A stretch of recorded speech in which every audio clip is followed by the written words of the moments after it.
오늘 은혜 받으실 말씀은 빌립보서 3장 12절에서 14절까지의 말씀 되겠습니다. 빌립보서 3장 12절에서 14절의 말씀을 다 같이 봉독하겠습니다. 내가 이미 얻었다 함도 아니요 온전히 이루었다 함도 아니라 오직 내가 그리스도 예수께 잡힌 바 된 그것을 잡으려고 달려가노라.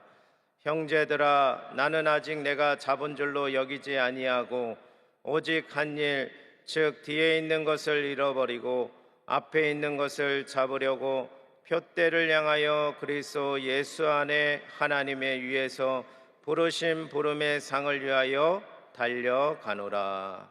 아멘. 할렐루야. 가슴에 손 얹고 한번 따라할까요? 나는 주님 안에서 잘 되고 더 잘 되고 끝까지 잘 됩니다. 저와 여러분을 하나님 끝까지 잘 되게 해주실 것이며 우리 대한민국과 우리 한국교회 여의도 순복음교회는 끝까지 잘 될 줄 믿습니다. 봉독해드린 말씀을 근거로 해서 신앙의 결산과 시작 두 번째, 믿음의 시작에 대해서 말씀을 나누겠습니다. 제목을 한번 따라하겠습니다. 믿음의 시작. 월요일 새벽에는 한 해를 마무리하는 가운데 신앙에서 우리의 믿음의 결산을 해야 된다고 말씀을 전했습니다. 기업은 손익의 결산을 하고 학생은 성적표를 받듯 우리의 신앙생활에서 믿음의 결산을 해야 한다고 말씀드렸습니다. 우리의 믿음에 점검되고 증명되어 확증되어야 하며 믿음의 결산의 최종적인 열매는 절대 감사의 열매라는 것을 말씀드렸습니다. 생각이 나실 줄 믿습니다. 네. 그래서 우리의 신앙의 믿음의 결산은 마침표가 아니라 새로운 도약의 쉼표와도 같다라는 것이죠. 사도 바울이 오늘 본문에 빌립보서 3장 13절 14절에 이렇게 말씀하고 있습니다. 뒤에 있는 것을 잃어버리고 앞에 있는 것을 잡으려고 표대를 향하여 달려가노라 고백하고 있죠. 바울은 이미 사도로 부름을 받았고 수많은 교회를 세웠으며 옥중에도 복음을 전하고 있는 상태. 그럼에도 불구하고 바울은 나는 아직 잡은 줄로 여기지 아니한다라고 고백하고 있습니다. 이 고백은 멈추지 않는 신앙의 출발을 말씀하고 끊임없는 영적 성장을 선포하고 있는 것이죠. 그리고 그리스도께 더 깊이 붙잡히기를 원하는 갈망을 고백하고 있는 것입니다. 우리들은 본문 말씀을 통해서 신앙의 결산은 정지선이 아니라 출발선이라는 것을 믿어야 될 줄 믿습니다. 믿음의 재출발은 그리스도께 붙잡힌 인생이 다시금 비전으로 달려가는 여정임을 믿으시길 바랍니다. 그럼 결산 후에 믿음의 새로운 시작을 하기 위해서 우리는 어떻게 시작해야 할까요? 오늘 첫 번째, 그리스도 예수께 붙잡힌 사람이 되어야 합니다. 한번 따라할까요? 그리스도 예수께 붙잡힌 사람이 되어야 합니다. 오늘 12절에 오직 내가 그리스도 예수께 잡힌 바 된 그것을 잡으려고 달려가노라 라고 말씀하죠. 붙잡히다라는 헬라어로 보면 정복당하다라는 의미가 있습니다. 완전히 붙잡다, 사로잡다, 제압하다라는 뜻을 가지고 있다고 합니다. 사도 바울은 단지 예수를 믿는 사람이 아니라 예수께 정복당한 사람을 의미하는 것이죠. 그의 신앙은 내가 하나님께 붙잡은 것이 아니라 하나님이 나를 놓지 않으신 것에서 출발하고 고백되고 있습니다. 요한복음 10장 28절 29절의 말씀에 보면 이런 말씀이 있습니다. 내가 그들에게 영생을 주노니 영원히 멸망하지 아니할 것이요 또 그들을 내 손에 빼앗을 자가 없느니라. 그들을 주신 내 아버지는 만물보다 크심에 아무도 아버지 손에 빼앗을 수 없느니라 라고 말씀하고 있습니다.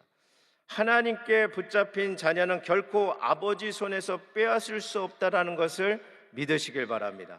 우리가 착각하는 것 중에 하나는 우리가 주를 붙잡고 살아간다라고 생각하지만 사실 예수님의 그 십자가의 사랑이 우리를 붙잡고 있다라는 것이죠. 바울은 다메섹 도상에서 예수를 핍박했던 그가 예수님께 붙잡힘을 당하였습니다. 그는 빛 가운데 임한 주님을 만날 때 예수님이 그러셨죠. 사울아 사울아 내가 어찌하여 나를 박해하느냐. 그 순간 바울의 자신의 계획에 또 야망도 철학도 무너지고 그리스도의 손에 완전히 붙잡힌 인생으로 바뀌게 되어졌습니다. 예수 그리스도의 사랑에 붙잡힌 인생은 그 어떤 것으로도 그 사랑에서 끊을 수 없음을 믿으시기를 주의 이름으로 축원드립니다. 그래서 바울은 로마서 8장 35절에서 39절의 말씀에 보면 이렇게 고백합니다. 다 같이 한번 봉독하겠습니다. 누가 우리를 그리스도의 사랑에서 끊으리요? 환난이나 공고나 박해나 기근이나 적신이나 위험이나 칼이라. 기록된 바 우리가 종일 주를 위하여 중임을 당하게 되며 도살할 양같이 여김을 받았나이다 한가 같으니라. 그러나 이 모든 일에 우리를 사랑하시는 이로 말미암아 우리가 넉넉히 이기느니라. 내가 확신하노니 사망이나 생명이나 천사자들이나 권세자들이나 현재일이나 장래이나 능력이나 높음이나 깊음이나 다른 어떤 피조물이라도 우리를 우리 주 그리스도 예수 안에 있는 하나님의 사랑에서 끊을 수 없느니라. 믿으십니까? 절대적인 그리스도의 사랑에 매여 있는 자에게 결코 어떤 것으로도 끊을 수 없다 말씀하고 있습니다. 그리고 예수님께 붙잡힌 사람은 임이라는 단어와 아직이라는 사이에 달려가는 신앙을 한다라는 것이죠. 12절의 말씀에 보면 내가 이미 얻었다 함도 아니요 온전히 이루었다 함도 아니라 라고 바울은 고백합니다. 바울은 이미 구원받았지만 아직 완전한 성화에 이르지 않았다라고 고백하고 있는 것이죠. 그는 멈추지 않고 달려갔습니다. 신앙의 결산은 완벽함을 기록하는 자리가 아니라는 것입니다. 하나님의 은혜를 새롭게 시작하는 자리라는 것이죠. 그래서 고린도전서 15장 10절에 바울은 그렇게 고백하고 있는 것입니다. 그러나 내가 나된 것은 하나님의 은혜로 된 것이니 내게 주신 그의 은혜로 헛되지 아니하며 내가 모든 사도보다 더 많이 수고하였으나 내가 한 것이 아니요 오직 나와 함께 하신 하나님의 은혜로다. 사도 바울은 자신이 한 것은 모든 것이 하나님의 은혜인 것을 고백하는 것입니다. 아직 끝나지 않는 하나님의 은혜로 이끌어 주심을 함께 고백하는 것이죠. 저와 여러분들도 예수 그리스도께 붙잡혀 이미 이룬 삶이 아니라 하나님의 은혜로 아직 이루지 못하는 일들을 감당하게 하실 줄 믿습니다. 1865년 구세군 창설자 윌리엄 부스란 런던의 어두운 거리에서 가난한 자, 범죄자, 병든 자를 위해 복음을 전하며 살았다고 합니다. 윌리엄 부스는 이렇게 말을 했습니다. 사람의 야망은 명예, 예술, 황금에 있지만 나의 야망은 사람의 영혼 구원에 있다라고 말했습니다. 윌리엄 부스가 젊었을 때 열심히 전도 생활에 힘쓰다가 병이 와서 얼마 살지 못한다고 의사가 말했다고 합니다. 그럼에도 그는 더욱 죽음을 각오하고 열심히 복음을 전했다고 하죠. 구세군을 창설하고 어렵고 힘든 자들을 더욱더 열심히 도우며 살았습니다. 얼마 살지 못했던 그 의사의 판단을 뒤로한 채 84세 동안 그의 생명은 유지되었다는 것. 윌리엄 부스는 마지막 은퇴식을 할 때 런던 시민이 약 4천 명이 넘는 시민이 몰렸다고 합니다. 마지막 강단에 오른 윌리엄 부스는 시력도 몸도 약해되어 다른 사람의 부축을 밟지 않고서는 강단에 오를 수도 없는 그런 상황이었다라는 거죠. 근데 이를 지켜보던 옆에 있던 보좌관이 그렇게 윌리엄 부스에게 얘기했습니다. 메시지를 전할 수 있겠습니까? 라고 물었어요. 그랬더니 군중을 바라보던 윌리엄 부스가 갑자기 양팔을 높이 쳐들고 그렇게 외쳤다고 합니다. 아직도 저 군중 너머에서 내가 할 일이 있어. 주님께서 맡겨진 일이 많거든. 이제부터 일을 할 때야 라고 고백했다라는 것이죠. 주님께 붙잡힌 사람은 이미 이룬 것이 아니라 아직도 주님께서 일하게 하심을 선포하는 자라는 것이죠. 사랑하는 장로님, 권사님, 우리 안수 집사님, 집사님, 성도님, 아직도 우리도 할 일이 많이 있습니다. 목사님 이제 나이가 들어서 할 일을 못해요. 아닙니다. 아직도 할 일이 많이 있습니다. 믿으십니까? 당장 오늘만 생각해도 우리 이웃사랑 바자회를 나눔을 실천하는 일이 아직도 많이 남아있다라는 거죠. 영혼 구워야 될 사람이 아직도 많이 남아있다라는 거예요. 여러분, 주님이 부르는 그날까지 우리는 아직도 많이 남아있는 일들을 감당하고 주님께 붙잡힌 바 살아가는 저와 여러분 되기를 주의 이름으로 축원드립니다.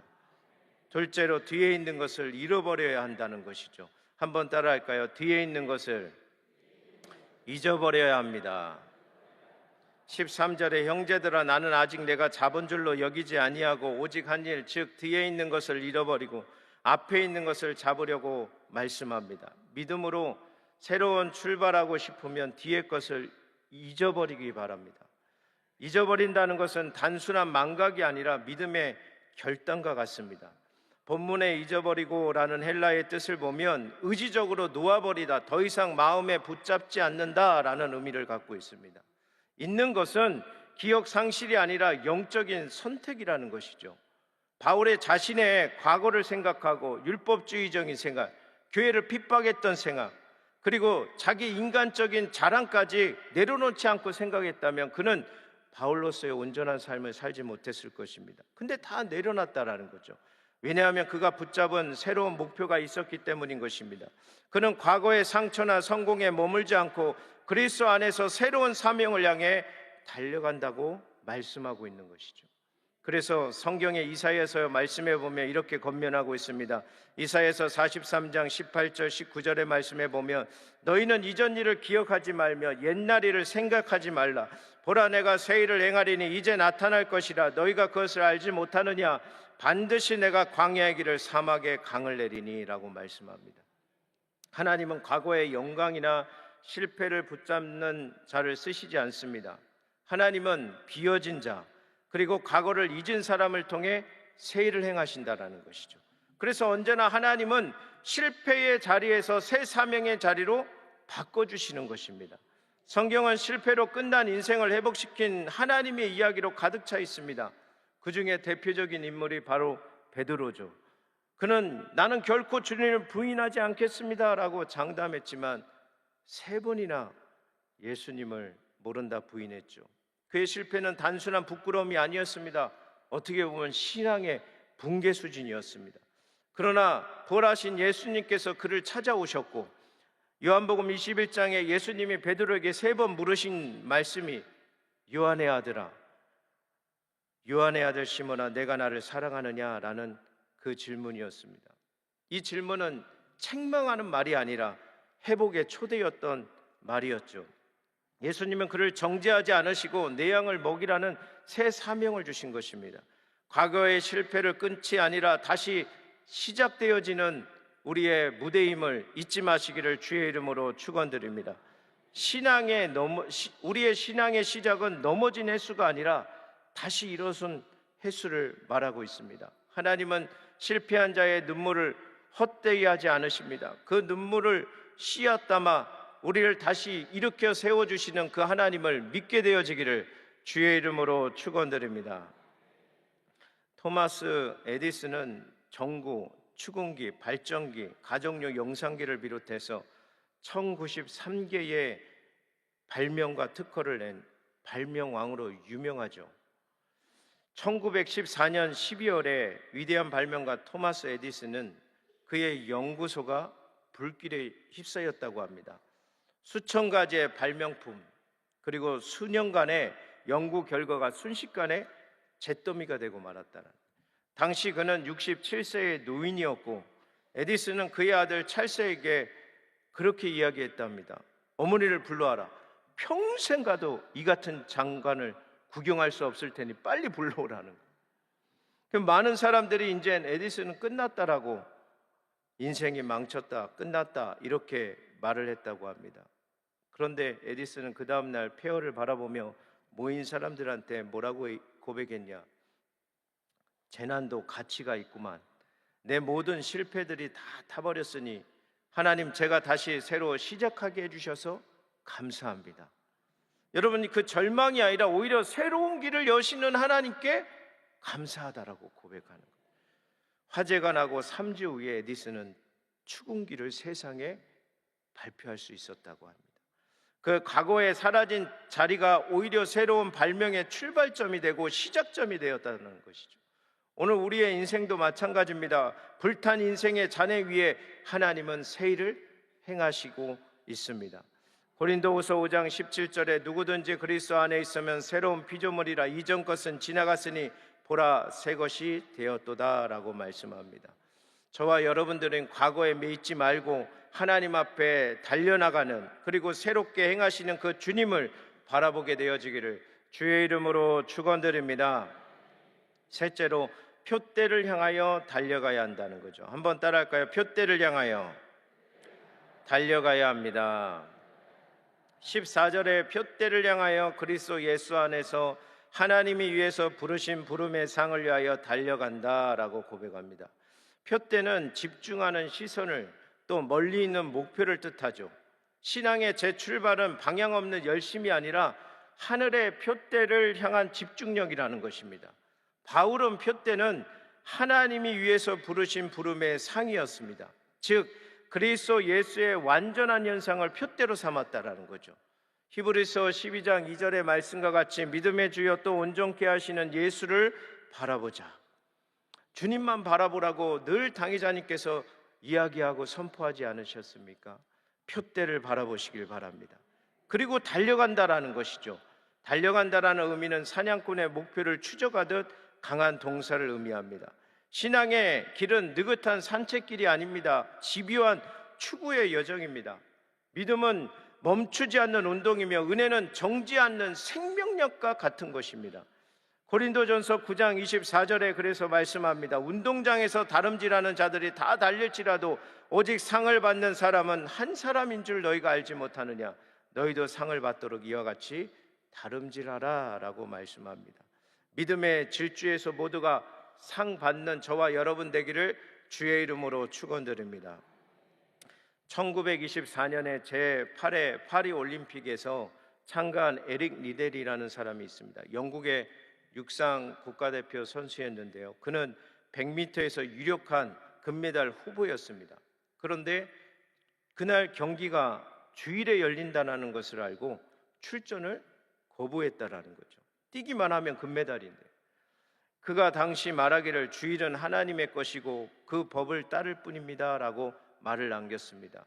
신앙적 소신을 지켰지만 그를 향한 비난은 영국 언론에 일제히 난리가 난 것이죠.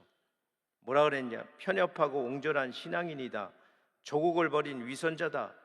그 말로 비난하고 그를 심판대 앞에 올려놨습니다. 하지만 에릭 리델은 당일 경기장 가지 않고 평소에 교회 가서 주일 예배를 드렸다고 합니다. 출전하지 못한 100m에서는 영국의 헤럴드가 금메달을 목에 걸게 되어지는 소식을 들었습니다. 그런데 에릭 리델에게 자신의 주 종목은 아니었지만 200m에 출전하게 되어졌고 그 200m에서 동메달을 따게 되어지죠. 단거리 선수로서는 힘든 장거리에 나중에 또 400m도 출전하게 되어졌는데 놀랍게도 우승 후보를 제치고 47초 6이라는 세계 신기록을까지 세우면서 그가 에릭 리델이 금메달을 목에 걸습니다. 기자들이 몰려와서 우승한 비결을 묻자 이렇게 그는 고백했습니다. 처음 200m는 제 힘으로 최선을 다했고 나머지 200m는 주님의 도우심으로 빨리 달릴 수 있었습니다. 그는 말하기를 내가 달릴 때 하나님은 기뻐하심을 느낍니다. 그의 달리기는 세상의 상이 아니라 하늘의 상을 향한 믿음의 질주였다라는 것이죠. 하늘나라의 상을 얻기 위해 표대를 향해 달려가는 우리가 되어야 될 줄 믿습니다. 실패의 자리에서 딛고 일어나서 주님을 바라보고 표대를 향하여 달려나가고 하나님께 나아가는 저와 여러분 되기를 주의 이름으로 축원드립니다. 디모데후서 4장 7절 8절의 말씀에 보면 나는 선한 싸움을 싸우고 나의 달려갈 길을 마치고 믿음을 지켰으니 이제 우러는 나를 위하여 의의 면류관이 예비되었으므로 주 곧 의로우신 재판장이 그날에 내게 주실 것이며 내게만 아니라 주의 나타나심을 사모하는 모든 자에게 도니라 라고 말씀합니다. 결론을 맺도록 하겠습니다. 사랑하는 성도 여러분, 결산은 끝이 아니라 다음 부르심의 시작인 것이죠. 우리는 하나의 끝자락에서 신앙의 결산을 합니다. 그러나 하나님은 하나의 결산의 자리에서 새로운 시작의 자리를 열어주고 있는 것입니다. 이 한 해가 끝나도 내년에 2026년이라는 한 해를 우리에게 예비해 주고 있는 것이죠. 우리들의 올해 마지막에 곧 내년의 첫걸음이 되게 하시는 그 하나님은 멈춘 있는 자에게 아니라 달려가는 자에게 새 길을 열어주신다는 것을 잊지 마시길 바랍니다. 이사야서 40장 31절에 말씀합니다. 오직 야훼를 앙망하는 자는 새 힘을 얻으리니 독수리가 날개치며 올라간 같을 것이요 다름질하여도 곤비하지 아니하겠고 걸어가도 피곤하지 아니하리로다. 믿음의 시작을 선포하십시오. 그리고 우리들의 예수 그리스도께 붙잡혀 있음을 잊지 마시길 바랍니다. 뒤의 것을 잊고 표대를 향하여 달려가시길 바랍니다. 그러면 삶 속에 우리에게 기적이라는 것이 다가올 것입니다. 응답이라는 것이, 축복이라는 것이 이루어질 줄 믿습니다. 새로운 길을 인도하시는 그 하나님께 뒤의 것을 다 잃어버리고 새롭게 행하시는 주님을 바라보고 나아가는 믿음의 백성들 다 되시기를 주의 이름으로 축원드립니다. 기도하겠습니다. 아프신 곳은 아픈 곳에, 문제가 있는 분은 가슴에 손 얹고 기도하겠습니다. 하나님, 한 해의 결산의 자리에서 새롭게 시작되는 자리로 바꿔주시는 주님, 우리 믿음의 귀한 하나님의 백성들에게 어떠한 결산 속에 어둡고 캄캄한 자리가 있더라도 잊어버리게 하여 주시고 하나님의 은혜로 회복되게 하여 주실 줄 믿습니다. 환경과 생활의 저주의 흑암의 세력이 다 물리치게 하여 주시어서 모든 문제가 떠나가게 하여 주시었고 모든 문제가 해결되게 하여 주시오며 응답되고 역사하여 주시는 주님을 바라보게 하여 주옵소서. 이를 행하시는 야훼 그 일을 지어 성취하는 야훼라고 하여 주셨습니다. 하나님께서 새 일을 행하게 하여 주옵소서. 가정에 문제가 많습니까? 주님, 일할 때입니다. 새롭게 일하게 하여 주옵소서. 육체에 연약한 자들이 있습니다. 치료하여 주옵소서. 고쳐주시옵소서. 머리부터 발끝까지 오장육부 사지백체 뼈 마디마디 골수가 윤택하게 하여 주옵소서. 모든 병만은 그 몸에서 떠나갈지어다. 물러갈지어다. 떠나갈지어다. 떠나갈지어다. 고침을 받을지어다.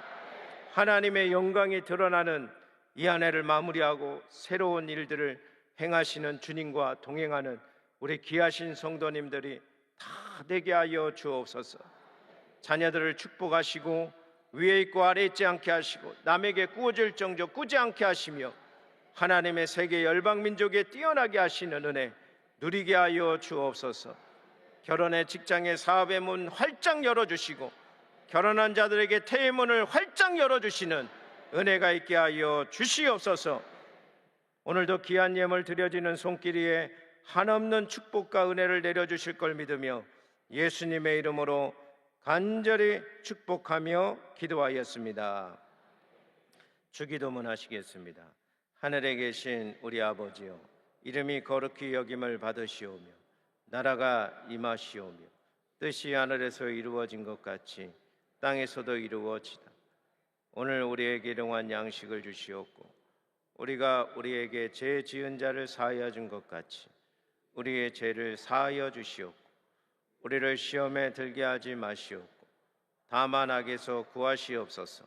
나라와 권세와 영광이 아버지께 영원히 있사옵나이다. 아멘.